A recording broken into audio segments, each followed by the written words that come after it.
ये अगर कॉकटेल राजनीति और नशा का इतने बड़े लेवल पर है तो मुझे लगता है कि आम जनता को सोचना होगा कि हम जिसे वोट देते हैं, ये अगर सच्चाई है इसमें, आरोपों से इतर जांच एजेंसियां इसका जवाब ढूंढेंगी। लेकिन मैं आपसे समझना चाहूंगा, चूंकि आपने ये सबूत भी लाए हैं, इससे पहले क्या किसी ड्रग्स कनेक्शन, किसी ड्रग्स कार्टेल का कोई पॉलिटिकल कनेक्शन आपकी नज़र में आप इन 10 सालों में सामने आया हो, 2014 से लेकर अब तक?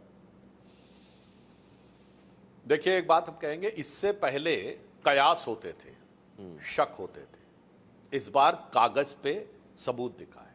दोनों में बहुत अंतर है। और मैं देश की प्रबुद्ध जनता से यह भी कहना चाहूंगा कि आप ये समझिए कि जब कोई भी राजनीतिक दल अपने छोटे राजनीतिक स्वार्थों में अपराधियों और आतंकवादियों का समर्थन लेते हैं तो पूरी दुनिया में यह इस्टेब्लिश फैक्ट है कि आतंकवाद संचालन करने का जो धन आता है उसमें बहुत बड़ा स्रोत ड्रग्स से होता है। It's a well known fact. Terrorist activities की फंडिंग या तो किसी दूसरे देश की सरकारें करती हैं अथवा उसमें इलीगल ट्रैफिकिंग में सबसे बड़ा सोर्स ड्रग ट्रैफिकिंग होती है।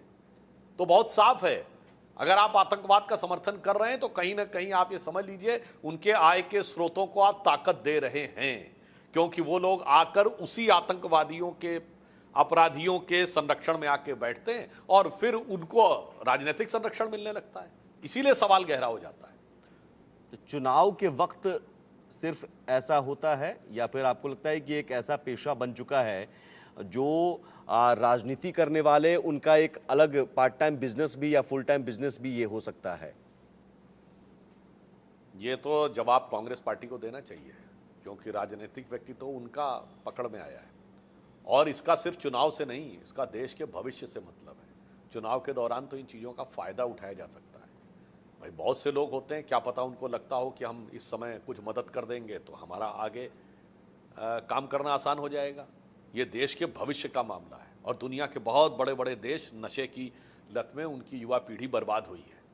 पंजाब हमारा उदाहरण है और हमें इस बात पे बहुत सावधानी रखनी है कि बिल्कुल सटा हुआ राज्य है हरियाणा, किसी भी कारणवश वह इस भयानक खतरनाक षड्यंत्र के चपेट में ना जाए। बिल्कुल सुधांशु जी, हम भी यही अपील करेंगे। और चूंकि सत्ता में आप हैं, केंद्र में आप हैं, तमाम जो जांच एजेंसियां हैं वो आपके कंट्रोल में है, तो हम भी चाहेंगे कि अगर एनआईए, सीबीआई, ईडी, तमाम जो एजेंसियां हैं वो जुट जाएं, एकमुश्त होकर, एकजुट होकर, और अगर इस तरह का कनेक्शन है पॉलिटिकल तो पर्दाफाश करे जल्द से जल्द, चेहरा एक्सपोज हो, सिर्फ पॉलिटिकल आरोप प्रत्यारोप भर ना रह जाए ये तमाम चीजें।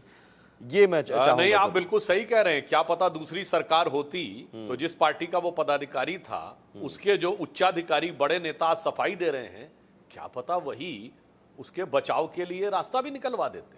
ठीक है, ठीक है। ये तो मोदी सरकार है, इसलिए इतनी सख्ती है और ये सारी चीजें बिल्कुल, ये सख्ती बिल्कुल एक्सपोज होना चाहिए। बहुत शुक्रिया सुधांशु जी हमसे जुड़ने के लिए, हमसे बात करने के लिए। सुधांशु त्रिवेदी, बीजेपी के प्रवक्ता और राज्यसभा सांसद, बेहद गंभीर आरोप लगाते हुए, और आने वाले दिनों में हम उम्मीद करते हैं कि जांच एजेंसियां इन आरोपों का सच सामने लाएगी।